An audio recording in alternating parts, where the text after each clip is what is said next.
Hello, my name is Emmi Farris and I am an artist, graphic designer, and educator in Grand Junction, Colorado. And today I wanted to give you a tour of some of the art that's in my home. Some of this I'm either currently working on or have created in the past for projects for school or attended other artist workshops in the Grand Junction community. And some of it I've purchased or traded from other local artists in town as well. I hope you enjoy!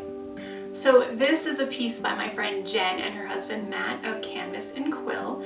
I'm not going to show you all of the pieces I have from their collection in my home because it's a little creepy how obsessed I am with their work, but they so beautifully combine illustration and watercolor and farm life and animals into every component of their work. So you'll see that we've got this beautiful piece of watercolor paper, but it's just so delicately attached to this piece of reclaimed farm wood.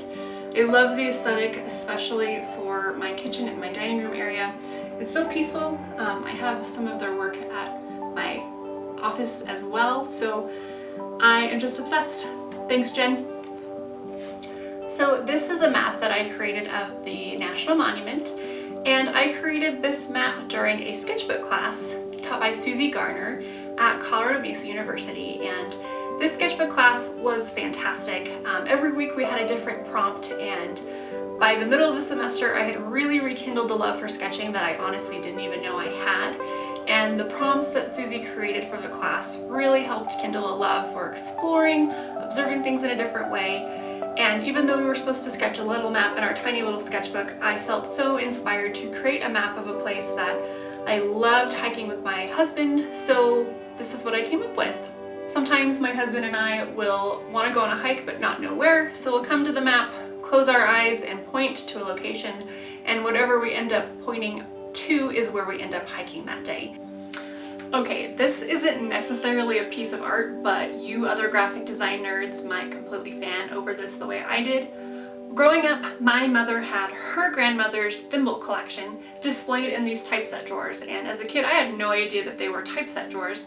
But when I went to school and learned about all of the history of typesetting and the drawers that were used, I really made a connection with this display from my childhood. So I use it to display my essential oils and some of my old perfume bottles from my great-grandmother. It's just a great little thing to have in my house in the middle of my dining room kitchen area to connect me to graphic design and my family heritage. This is a bowl I received from Ashton Means, potter extraordinaire. I believe it was a Christmas gift a couple years ago. Guys, the best thing you can do in life is become friends with a potter because they will gift you and give you a sweet deal on some of the most beautiful pottery you've ever seen in your entire life. Ashton has such a feminine and delicate approach to things, but the pieces that she creates are so functional. I love having my house filled with Ashton Means original art pieces, and would encourage you to go buy a piece of pottery from her or some of the many other talented potters that we have in town. My friend Danielle Sturl of Upward Art is the most incredible person I have ever met. She is always so kind and creative and funny. And for May Day this year, her and her daughter dropped off this beautiful piece of art for me, which I've got a frame for. I just need to find some matting to put in front. For May Day this year, and she dropped off a bottle of wine that her husband made, and we had a wonderful social distanced chat in my driveway, just talking about how we miss having creative meetups. So thank you so much for this, Danielle. I am so excited to get it framed and hang it in my house. This is a mug that I received from potter Matt Jones. I bought it, I believe, at the annual Arts and Crafts Fair that the Western Colorado Center for the Arts has every year. And the designs on it are so beautiful, and Matt knows his research and history and can show every little piece of the history of ceramics and every piece that he makes. I actually got it for my husband for Christmas because he loves mugs and drinking out of them, and he won't drink out of this thing because it is a fine piece of art that he has decided belongs on a pedestal versus in the cupboard. So this is I believe it's a sugar and cream set that my friend Tyler made. And Tyler Hansen is an amazing graphic designer. He's currently crushing it over at Colorado Hemp Solutions. But before he went to college to become a graphic designer, he was a potter.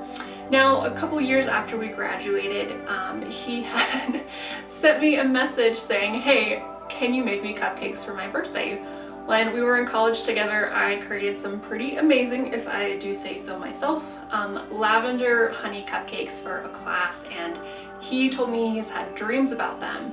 So when he asked for me to create him cupcakes for his birthday, he asked how much I would charge, and I said, you know what, let's just trade it for something cool. And he traded me this thing that he'd made years before. So again, similar to Matt Jones's pieces, we don't actually use it for functionality, it's just too beautiful to use. So this stays proudly on display in our living room. So this was photographed by multimedia artist TJ Smith. TJ specializes in photography and graphic design and uses a lot of nature in his elements. And this is a postcard he had on sale a couple months ago at the art festival downtown. And I just loved it so much, I couldn't bear actually sending it as a postcard, and just got a little frame for it. So this sits at my desk at home. He just has a wonderful eye for composition and contrast and color, and I love being inspired by it. So I don't know about you guys, but we like Star Wars in my house, and a lot of my friends also like Star Wars, and my friend Daisy Latta, I've known her since the 3rd grade and has been an art inspiration since the beginning. She created me as a Jedi, and I about lost my mind.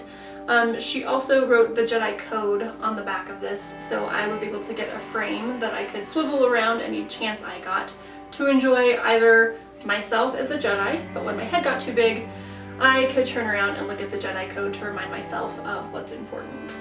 So Omnia Contemporary Gallery downtown would have their annual postcard shows, and Devin Penniman, who helped me co-found the Alumni Association chapter of Artists and Designers, letterpress extraordinaire, she does zines, she does it all, and I'm so proud of everything that she puts her hands on because it just turns out to be the most creative thing of all time. And Devin, when she was getting ready for the Omnia postcard show, created a bunch of letterpress sets, and this one she unfortunately wasn't able to sell because of a teeny tiny error. And so she just gave this to me, and it's the coolest thing in the world to me. It reminds me to hustle and know that my worth is what I should be compensated for. And I am always inspired by the letterpress stuff that she's putting out there in the world, especially at Desert Dog Press. So when they are available to open back up again for workshops and classes, sign up, because Desert Dog Press is an awesome community and the people running it are just fantastic. So thanks, Devin. This is a printed piece by Savannah Ashmore Art. She is a Fruta local artist, and her stuff is so whimsical and feminine and beautiful. She has such rich tones and creative illustrations. I would encourage you guys to check her out, of all people. On Instagram, her pieces are just so strong. She has an Etsy shop. Thank you, Savannah, for always creating such beautiful things that make my house feel so much warmer. Well, that's about it. So I hope you enjoyed this tour of art and felt inspired to either create some art for your home or go out and purchase some art from some artists you know in town. Thanks for watching.